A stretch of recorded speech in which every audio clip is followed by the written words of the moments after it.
vždycky trpěl. Neznámým, němým, nepojmenovaným utrpením.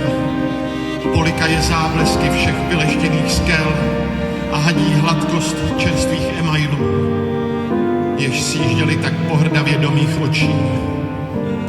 Přezírajíce mne jako bláto prudce odstřikované od rozjetých kol, mýval jsem vždycky pocit, jako by tu život neznatelně krvácel z hříchů do nebe volajících.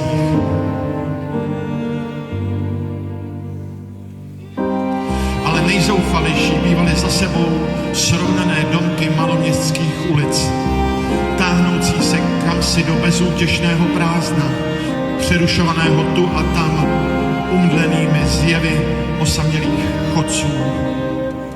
Na svahu sálajících letních odpolední se vybavujících pocitem bezcílnosti veškerého života.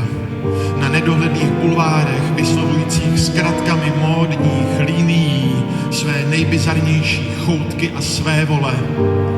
I za zády venkovských dechovek, vyhrávajících o poutích před hospodami, vnímal jsem neviditelnou přítomnost chudého, stojícího jak žebrák před dveřmi, okny a ploty, vydechujícího své utrpení skrze všechny stěny věznic, skrze nejtlustší zdiva této země, která ho tak tvrdě odmítala za to, že přerostl svým slovem všechny její zákony.